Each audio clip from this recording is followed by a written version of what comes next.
Good morning to all of you. आपकी geometry की जो लाइव क्लासेस चल रही थी, 2 दिन से नेटवर्क प्रॉब्लम, कभी वॉइस प्रॉब्लम होने की वजह से आपकी कल और आज 2 दिन की क्लासेस जो है लाइव क्लासेस नहीं चल पाई। लेकिन मैं ये चाहता हूँ कि आपकी क्लासेस जो है वो रेगुलर रहें। जैसा कि मैं बार बार बोलता हूँ कि मैथ में रेगुलरिटी और पंक्चुअलिटी का टोटल खेल होता है। रेगुलरिटी मतलब आपको रोज पढ़ाई करना है रेगुलर, और पंक्चुअलिटी का मतलब समय से 7:30 मतलब 7:30। लेकिन 2 दिन से नेटवर्क प्रॉब्लम की वजह से आपकी क्लास डिस्टर्ब हो गई, कल की और आज की। तो इसलिए मैं इन दोनों क्लासों को आज की डेट में रिकॉर्डेड वीडियो बना के आपको दूंगा, क्योंकि मैं चाहता हूं कि बिल्कुल भी गैप ना होने पाए। अगर आपके 2 क्लास का गैप हुआ है तो मैं आपका 2 वीडियो बना के दूंगा, यानी 2 क्लास। तो इस दोनों वीडियो को आप लोग को रिकॉर्डेड देखना होगा, ठीक है। तो शुरू करते हैं। हम लोग ज्योमेट्री की क्लास नंबर 30 और त्रिभुज की क्लास नंबर 28 इस समय मैं आप लोगों को पढ़ा रहा था। सिमिलरिटी और कॉन्ग्रुएंसी, समरूपता और सर्वांग समता। तो समरूपता और सर्वांग समता के सारी कंडीशंस मैंने बता दिया था। उसके बाद जो क्लास नंबर 27 में मैंने समरूपता पे आधारित आपको थेस प्रमेय पढ़ा दिया। आज उसके आगे बात करते हैं, ठीक है। तो आज की क्लास में सिमिलरिटी के आधार पर कुछ और चीजें मैं आपको सिखाने वाला हूं, ठीक है। तो समझिएगा, हम बात करते हैं। आप चाहे तो आज की क्लास की जो हेडिंग है उसको बना लेना।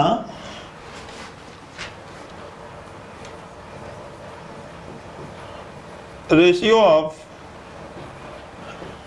एरिया ऑफ सिमिलर ट्रायंगल, समरूप त्रिभुज के क्षेत्रफल का अनुपात।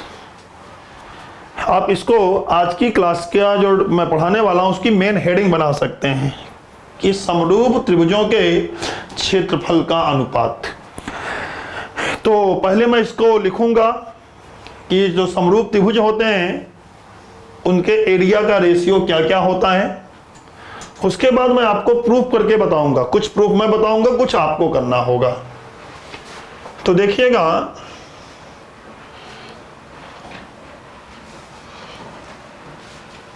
समरूप त्रिभुजों के क्षेत्रफल का जो अनुपात होता है वो होता है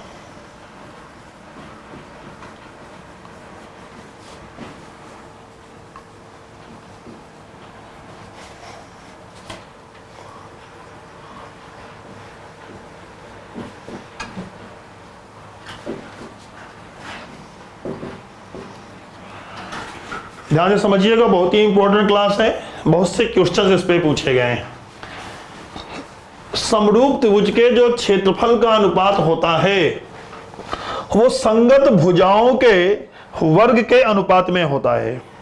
संगत भुजा क्या है मैंने आपको बता दिया है। जैसे त्रिभुज ABC और त्रिभुज PQR सिमिलर हैं, तो AB के पैरेलल PQ होगा, BC के पैरेलल QR होगा और CA के पैरेलल क्या होगा, RP होगा। मैं आपको बता चुका हूं संगत। तो समरूप त्रिभुज के जो क्षेत्रफल का अनुपात होता है वो संगत भुजाओं के वर्ग के अनुपात में होता है। ये पहली प्रमेय है, प्रमेय नंबर 1। इसी तरह समरूप त्रिभुज के जो क्षेत्रफल का अनुपात होता है वो होता है ratio of square of corresponding median, ठीक है। ध्यान समझिएगा। देखिए, समरूप त्रिभुज के क्षेत्रफल का जो अनुपात है वो संगत भुजाओं के वर्ग के अनुपात में होता है। संगत माध्यिकाओं के वर्ग के अनुपात में होगा, ठीक है।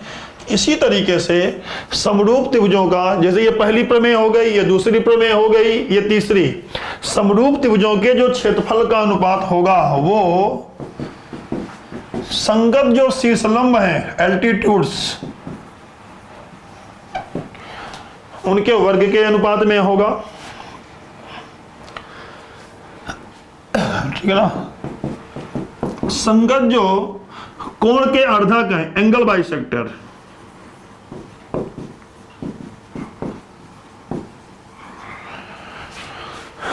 ठीक है।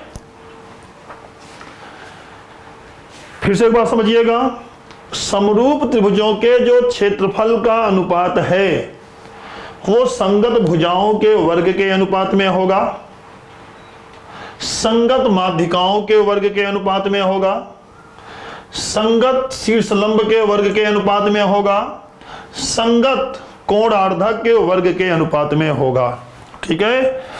और क्या होगा, और होगा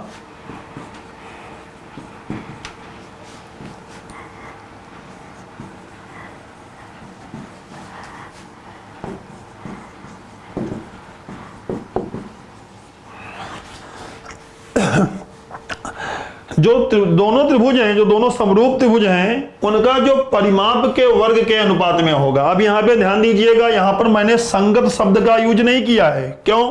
क्योंकि परिमाप का मतलब होता है तीनों भुजाओं का योग, त्रिभुज के तीनों भुजाओं का योग।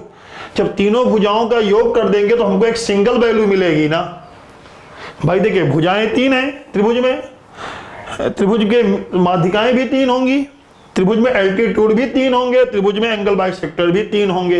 इसीलिए यहां पर एक शब्द यूज किया गया है संगत। लेकिन त्रिभुज का परिमाप तो एक ही होता है ना, इसीलिए यहां पर संगत शब्द का प्रयोग नहीं होगा। तो समरूप त्रिभुज के क्षेत्रफल का अनुपात ध्यान रखना, ये सब में कॉमन है। Ratio of area of similar triangle, ratio of area of similar triangle is equal to, ये सब में कॉमन है।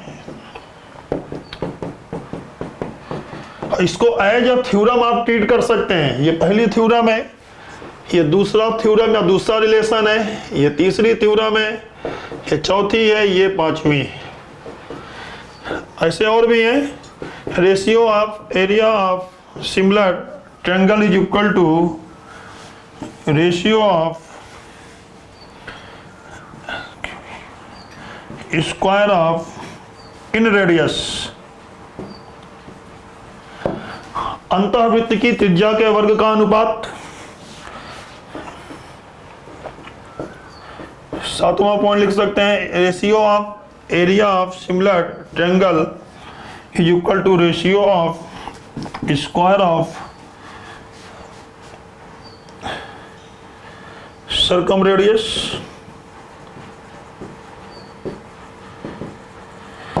बात समझ गए?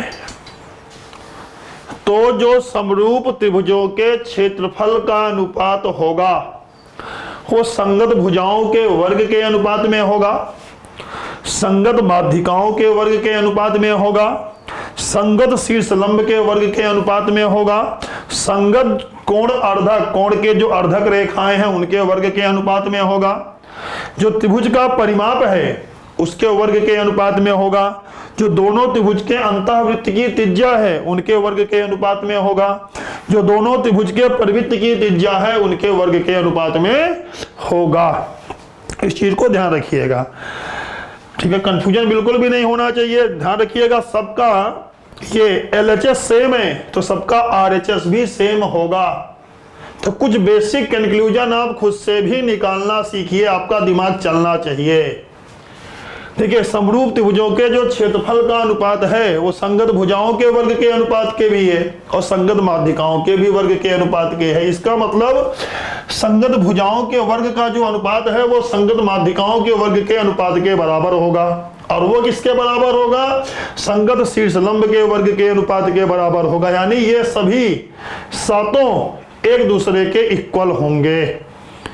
बात समझ में आई? बहुत ही बेसिक चीजें हैं ये, लेकिन जो मेरा एक्सपीरियंस रहा है इसमें गलतियां बहुत ज्यादा बच्चे करते हैं, इसीलिए मैं इसको कई बार रिपीट करके आपको पढ़ा रहा हूं, ठीक है। अब इसी चीज को मैं फिर से हिंदी में लिखूंगा, ठीक है। हालांकि मैं जानता हूं मैक्सिमम लोग इसको समझ गए होंगे, लेकिन फिर भी मेरी ये इच्छा है, मेरा ये मानना है कि इस बार इसको मुझे आपको और समझाना चाहिए। और जब दोबारा मैं आपको समझाऊंगा इसको, तो मैं इसको इसी चीज को हिंदी में लिख दूंगा, ठीक है। तो समझिएगा सभी लोग। ध्यान रखना, रेगुलर पढ़ाई करना है। 2 दिन लाइव क्लास आपकी नहीं चल पाई कुछ टेक्निकल इशू की वजह से, तो दोनों क्लास में आपको रिकॉर्डेड भेज रहा हूं, ठीक है। देखिएगा, मैं फिर से लिखता हूं।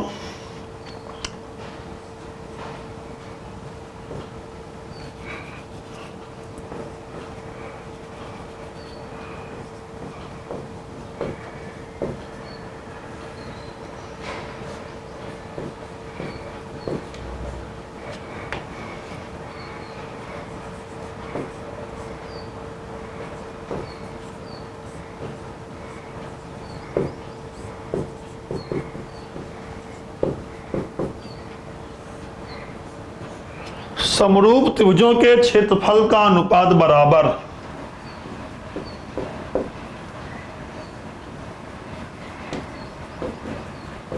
संगत भुजाओं के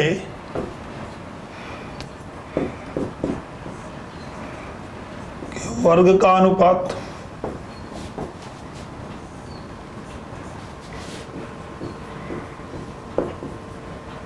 संगत माध्यिकाओं के वर्ग का अनुपात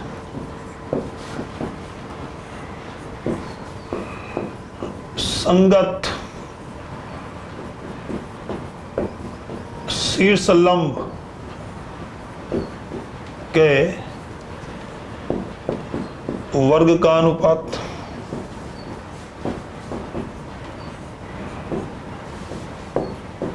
संगत कोण अर्धक के वर्ग का अनुपात, ठीक है। और क्या होगा? समरूप त्रिभुज के क्षेत्रफल का अनुपात, और क्या होगा? परिमाप के वर्ग का अनुपात। आप लोग भी कॉपी में नोट कर लीजिएगा। अंतःवृत्त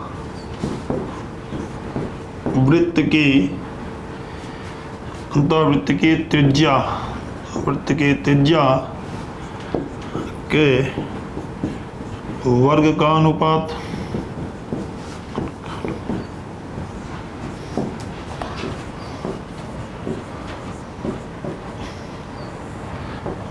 परिवृत्त की त्रिज्या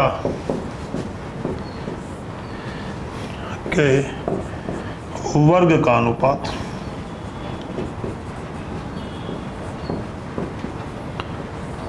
ठीक है।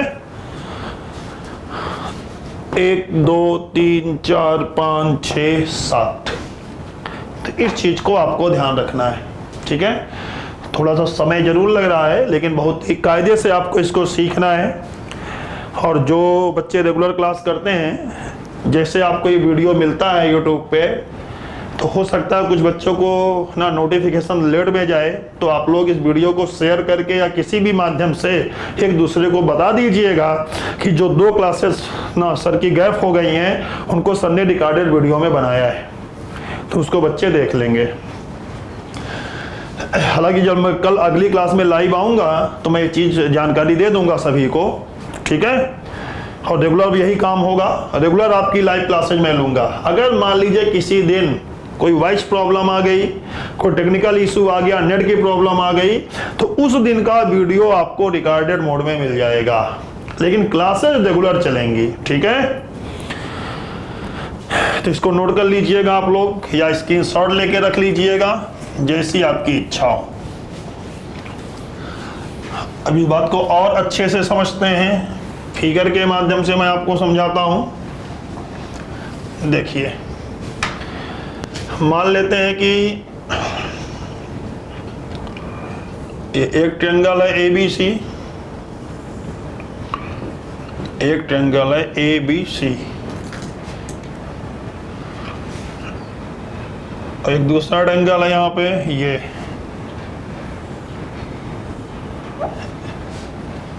PQR। ठीक है, ये दोनों क्या है, ये दोनों ट्रायंगल सिमिलर है। ट्रायंगल ABC सिमिलर है ट्रायंगल PQR। इधर यहां लिख देता हूं, triangle ABC is similar to triangle PQR। ये दोनों ट्रायंगल सिमिलर है। तो देखिएगा, डेल्टा ABC, डेल्टा ABC मतलब त्रिभुज ABC का क्षेत्रफल और त्रिभुज PQR का क्षेत्रफल।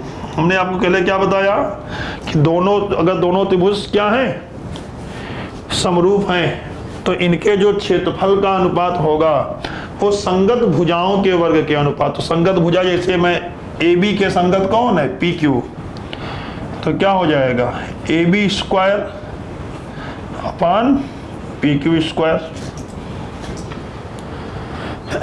और या दूसरी भुजा कौन है, BC, तो BC स्क्वायर अपान ये QR स्क्वायर। AC का संगत कौन है, AC का संगत P और R है, ये होगा संगत भुजाओं के वर्ग के अनुपात। कोई भी एक भुजा ले सकते हैं, ठीक है। या संगत भुजाओं के बाद मैंने आपको क्या बताया था, हमने आपको बताया था माध्यिका। अब मान लेते हैं इसकी माध्यिका ये है AD, माध्यिका है तो मिड पॉइंट पे आएगी। इसकी माध्यिका है दिस इज PS, तो क्या हो जाएगा AD, ठीक है ना। या हम लोग एक काम करते हैं, माध्यिका को M1 M2 लिख लेते हैं, ठीक है। तो ये M1 square upon M2 square, ठीक है। M मतलब मीडियन। अब अगर मैं इस त्रिभुज का ले लूं ना एल्टीट्यूड, शीर्ष लंब, ये इसका एल्टीट्यूड है, ये इसका एल्टीट्यूड है, शीर्ष लंब, ठीक है ना। चाहे तो इसका नॉमेनक्लेचर कर दे, इसको E दे दे नाम, इसको T दे दे, लेकिन मैं क्या करूंगा, एल्टीट्यूड को मैं AL से लिखूंगा। तो ये हो जाएगा AL1 square upon AL2 square, ठीक है। मतलब AE square upon PT square. तो हमने माध्यिका को M1 M2 लिखा, एल्टीट्यूड को AL1 AL2, एल्टीट्यूड 1 एल्टीट्यूड 2। अब उसके बाद हमने क्या बताया कि दोनों त्रिभुजों को जो क्षेत्रफल का रेशियो है वो कोण का अर्धक, तो कोण को अर्धक को AS लिखेंगे। एंगल AB मतलब एंगल बाइसेक्टर 1, एंगल बाइसेक्टर 2, ठीक है। मान लीजिए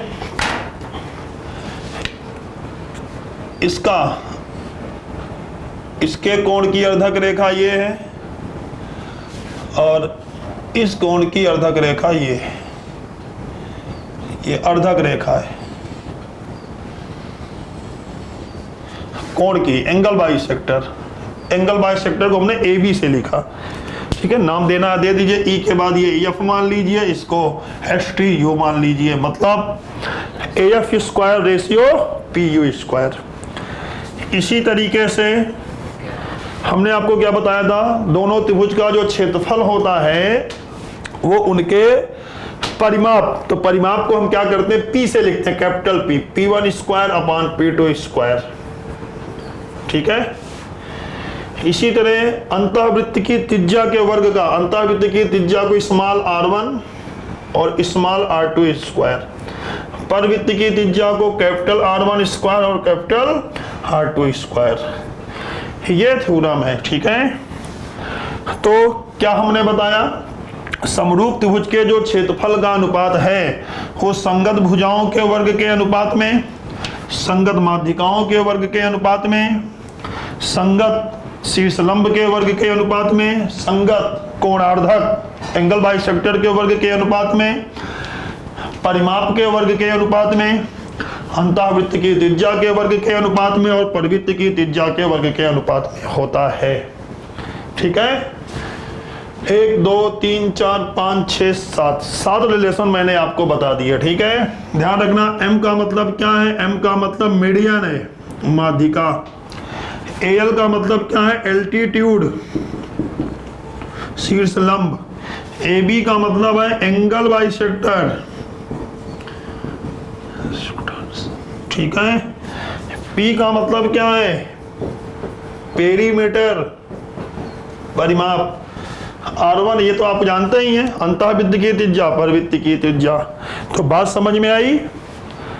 तो आज की क्लास में 15-20 मिनट में मैंने एक बात को समझा, यानी एक बात को समझाने में मैंने 15 से 20 मिनट का समय लिया। क्या कि समरूप त्रिभुजों को जो क्षेत्रफल का अनुपात होता है वो संगत भुजाओं के वर्ग के अनुपात के बराबर होता है, संगत माध्यिकाओं के वर्ग के अनुपात के बराबर होता है, संगत शीर्षलंब के वर्ग के अनुपात के बराबर होता है, संगत कोणार्धक के वर्ग के अनुपात के बराबर होता है, दोनों त्रिभुज के परिमाप के वर्ग के अनुपात के बराबर होता है, दोनों त्रिभुजों के अंतःवृत्त की त्रिज्या के वर्ग के अनुपात में होता है, दोनों वृत्त के परिवृत्त की त्रिज्या के वर्ग के अनुपात में होता है। ठीक है, इसको ध्यान में रखिएगा। अब इस पर आधारित 1-2 क्वेश्चन मैं आपको बताता हूं जो आपके एग्जाम में आए हुए हैं। क्वेश्चन तो बहुत सारे आए हुए हैं, क्योंकि एक ही तरह का क्वेश्चन कई पेपर्स में पूछता है। तो अगर सेम एक क्वेश्चन एग्जाम में 10 बार आया है तो यहां पर मैं आपको 10 बार नहीं करवाऊंगा, मैं आपको यहां पर एक बार बताऊंगा। बाकी आपको प्रैक्टिस शीट से अभ्यास करना होगा। सभी लोग टेलीग्राम अपने मोबाइल में इंस्टॉल कर लीजिए, एक्सीड पब्लिकेशन के चैनल को ज्वाइन कर लीजिए, वहां पे सारी प्रैक्टिस शीट आपको अवेलेबल होंगी। देखिए,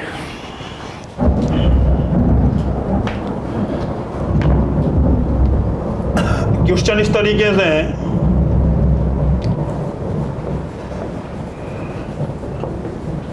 perimeter of similar triangle ABC and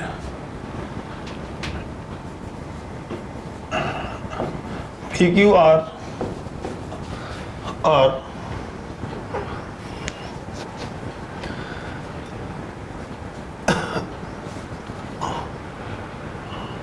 (36 centimetre and 84 centimetre respectively. ठीक है, दो समरूप त्रिभुज है ABC और PQR, इनका जो परिमाप है वो क्रमशः 36 सेंटीमीटर और 84 सेंटीमीटर है। If AB is equal to 24 centimetre, then PQ is equal to question mark. ये क्वेश्चन है, दो समरूप त्रिभुज ABC और PQR के जो परिमाप हैं वो क्रमशः 36 सेंटीमीटर और 84 सेंटीमीटर हैं। अगर भुजा AB की लंबाई 24 सेंटीमीटर है तो भुजा PQ की लंबाई कितनी होगी, ये आपके एग्जाम में आया हुआ क्वेश्चन है। ठीक है, तो अभी अभी मैंने आपसे क्या बताया, अभी अभी हमने आपसे यह बताया कि जो त्रिभुज का क्षेत्रफल है, समरूप त्रिभुज का क्षेत्रफल का अनुपात है वो संगत भुजाओं के वर्ग के अनुपात में होगा और परिमाप के वर्ग के अनुपात में भी होगा। इसका मतलब जो संगत भुजाएं हैं, तो AB के संगत कौन होगा, PQ। तो संगत भुजाओं के जो वर्ग का अनुपात है वो परिमाप के वर्ग के अनुपात के बराबर होगा ना। तो जब दोनों साइड में स्क्वायर है तो स्क्वायर से कोई मतलब नहीं रह जाएगा, है ना, ये कैंसिल हो जाएगा। तो AB कितना है, 24 सेंटीमीटर, PQ हमको निकालना है, ये कितना दिया है ये 36 दिया गया है, ये कितना दिया गया है 84 दिया गया है, ठीक है ना, सेंटीमीटर में है। इसको देखिए, बढ़ते हैं 36, बढ़ सते 84, इसको काटिए 3 से, 8 सते 56, पी क्यू बराबर कितना आया 56 सेंटीमीटर। ठीक है, ऐसे क्वेश्चन पूछे गए एग्जाम में।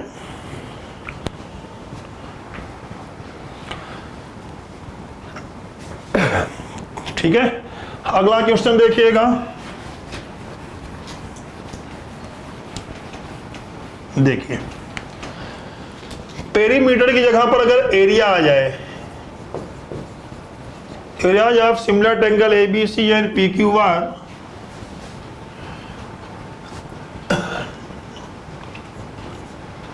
49 सेंटीमीटर स्क्वायर, एरिया है तो सेंटीमीटर स्क्वायर में होगा, and 144 centimetre square. If AB is equal to 35 centimetre, या सॉरी 35 नहीं 14, AB is equal to 14 centimetre, then PQ की लंबाई बताइए। क्वेश्चन इस तरीके से है कि दो समरूप त्रिभुज ABC और PQR का जो क्षेत्रफल है वो क्रमशः 49 सेंटीमीटर स्क्वायर और 144 सेंटीमीटर स्क्वायर है। जो भुजा AB, त्रिभुज ABC के भुजा AB की लंबाई 14 सेंटीमीटर है, तो त्रिभुज PQR के भुजा PQ की लंबाई बताइए। तो मैंने आपको भी क्या बताया, मैंने आपको बताया कि जो त्रिभुज का एरिया होता है, समरूप त्रिभुज के जो एरिया का रेशियो होता है डेल्टा ABC और डेल्टा PQR, वो किसके बराबर होता है, संगत भुजाओं के वर्ग के अनुपात में। AB square upon PQ square बराबर delta ABC upon delta PQ, और इसकी वैल्यू दी गई है कितनी, this is 49 and this one is 144 centimetre square है दोनों। तो यहां से जब हम सॉल्व करेंगे तो AB की वैल्यू 14 सेंटीमीटर अपान PQ बराबर, स्क्वायर को उधर ले जाएंगे तो स्क्वायर रूट वर्गमूल हो जाएगा, तो 49/144 कितना हो जाएगा 7/12, ये 2, PQ बराबर कितना आया 24 सेंटीमीटर। तो ऐसे क्वेश्चन भी एग्जाम में पूछे गए हैं। ठीक है, चलिए, अच्छा हाँ एक चीज और, इसका प्रूफ भी तो आपको बताना है। चलिए कोई बात नहीं, हमने क्वेश्चन पहले करवा दिया है, प्रूफ मैं आपको बाद में बता देता हूं।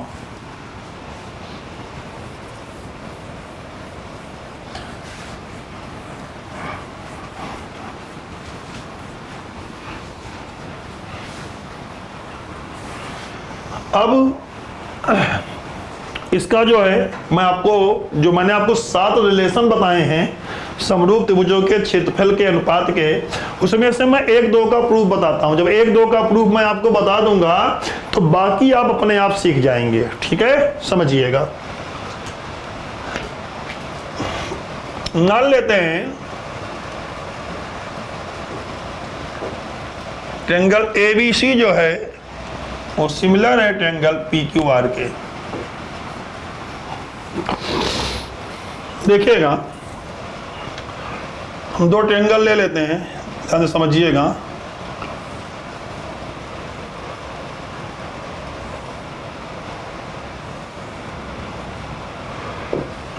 एक ट्रायंगल है ABC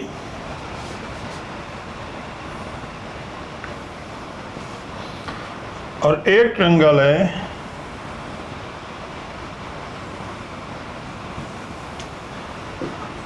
PQR, ये दोनों सिमिलर है। ठीक है, और ध्यान से समझिएगा। मैं मान लेता हूं कि जो इसकी ऊंचाई है या एल्टीट्यूड है वो h1 है, और जो इसका एल्टीट्यूड है, ऊंचाई जो है इसकी h2 है। वो ध्यान से समझिएगा, समरूप त्रिभुजों के क्षेत्रफल का जो अनुपात है वो संगत भुजाओं के वर्ग के अनुपात में या संगत शीर्ष लंब के वर्ग के अनुपात में कैसे होता है उसका मैं आपको प्रूफ बता रहा हूं, ठीक है, तो बहुत ध्यान से समझिएगा। अब देखिए, मैं इसका जो एल्टीट्यूड है इसको मान लूं AD और इसका एल्टीट्यूड मान लूं PS। अब देखिएगा, दोनों त्रिभुज अगर समरूप हैं तो आपको पता है कि संगत भुजाएं समानुपाती होती हैं। AB अपान PQ, BC अपान QR और AC अपान PR। हमने दोनों त्रिभुज को समरूप माना है तो इनकी संगत भुजाएं समानुपाती होंगी, ये चीज मैंने आपको पढ़ाया है। अब देखिएगा, अगर मैं बात करूं in triangle ABD and triangle PQS, ठीक है, तो देखिए क्या है, दोनों त्रिभुज समरूप हैं। पहले मैंने बताया, देखिए ABC PQR के समरूप है तो संगत भुजाएं समानुपाती होंगी। एक संबंध और भी तो होता है, संगत कोण बराबर होते हैं, कोण A बराबर कोण P है, कोण B बराबर कोण Q है और कोण C बराबर कोण R है। ये सारी चीजें मैं इसके पहले क्लास में आपको बता चुका हूं। अब देखिएगा, अगर मैं इन दोनों त्रिभुज की बात करूं, इन दोनों त्रिभुज की अगर मैं बात करूं तो क्या होगा, कोण जो B है वो बराबर है कोण Q के। क्यों? क्योंकि त्रिभुज ABC और त्रिभुज PQR सिमिलर है तो संगत कोण बराबर होंगे, ठीक। जो कोण D है वो इक्वल है कोण S के, क्योंकि दोनों लंब हैं तो दोनों 90 अंश होंगे। ये भी 90 होगा, ये भी 90 होगा। और अगर दो त्रिभुजों के दो कोण इक्वल है तो तीसरा कोण जो ये वाला है वो तो अपने आप इक्वल हो जाएगा ना। तो दो त्रिभुजों के तीनों संगत कोण, दो संगत कोण या तीन संगत कोण, क्योंकि दो संगत कोण अगर बराबर है तो तीसरा तो अपने आप बराबर हो जाएगा। बराबर हैं तो दोनों त्रिभुज क्या होंगे, सिमिलर होंगे। ये दोनों त्रिभुज क्या प्रूफ हो गए, सिमिलर। क्यों? ट्रायंगल ABD सिमिलर है ट्रायंगल PQS के। अगर ये सिमिलर हैं तो संगत भुजाएं समानुपाती होंगी, मतलब AB अपान PQ बराबर BD अपान QS, ठीक है, बराबर AD अपान PS। AD को ही हमने क्या माना है, H1, और PS को क्या माना है हमने, H2, ठीक है। इन दोनों त्रिभुजों को समरूप सिद्ध करके हमने ये चीज निकाल लिया। अब देखिएगा, अगर हम त्रिभुज के एरिया की बात करें, अब यहां पे जा समझने का प्रयास करिएगा, ठीक है। ये सारी बातें अलग कर दिया मैंने। देखिए, अगर मैं बात करूं डेल्टा ABC की, तो त्रिभुज का क्षेत्रफल क्या होता है, त्रिभुज का क्षेत्रफल होता है 1/2 आधार। त्रिभुज ABC में आधार ले लीजिए BC गुणे लंब क्या है, H1। इसी तरह अगर मैं त्रिभुज PQR के एरिया की बात करूं तो क्या होगा, 1/2 आधार क्या है, QR, और ऊंचाई क्या है, H2। अगर मैं इन दोनों का रेशियो निकाल दूं तो क्या होगा, अब देखिएगा, delta ABC upon delta PQR बराबर, अब देखिएगा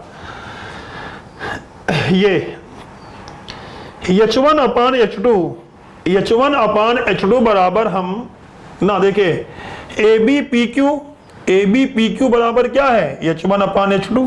ध्यान देना, हमने इन दोनों एंगल त्रिभुज से क्या प्रूफ किया कि AB और PQ का जो रेशियो है वो H1 और H2 के रेशियो में है। और यहां पे हमने क्या प्रूफ किया है कि AB अपान PQ, ध्यान देना, यहां पर AB, देखिए यहां पर दिया है कि AB अपान PQ बराबर BC अपान QR बराबर AC अपान PR, और यहां पे हमने ये चीज प्रूफ किया है। तो हम ये लिख सकते हैं ना क्या, कि AB अपान PQ बराबर BC अपान QR बराबर CA या AC, कुछ भी लिख लो, AC अपान पी आर बराबर H1 अपान H2। अब अगर मैं यहां पर H1 अपान H2 की जगह H1 अपान H2 की जगह हम BC अपान क्यू आर लिख दें, BC अपान क्यू आर लिख दें, तो क्या हो जाएगा? ये हो जाएगा BC square upon Q R square. क्यों? तो यही तो मैंने आपको बताया कि समरूप त्रिभुज को जो क्षेत्रफल का रेशियो होता है वो संगत भुजाओं के वर्ग के अनुपात में होता है। इसी तरीके से अगर मैं मैं H1 अपान H2 की जगह BC अपान क्यू आर लिखा, उसी तरह हम BC अपान क्यू आर की जगह क्या लिख सकते हैं? BC अपान क्यू आर की जगह H1 अपान H2 लिख दें तो क्या हो जाएगा? ये हो जाएगा H1 upon H2 into H1 upon H2 is equal to क्या हो जाएगा? H1 square upon H2 square. ठीक है, यानी समरूप त्रिभुज के क्षेत्रफल का अनुपात संगत भुजा के वर्ग के अनुपात में तो है ही है। ये ऊंचाई मतलब क्या होता है? एल्टीट्यूड, क्योंकि ऊंचाई हमेशा लंबवत ली जाती है। तो संगत भुजाओं के भी वर्ग के संगत शीर्षलंब के वर्ग के अनुपात में होगा। बात समझ गए? इसी तरीके से और भी कई चीजें हम लोग प्रूफ कर सकते हैं। देखिएगा,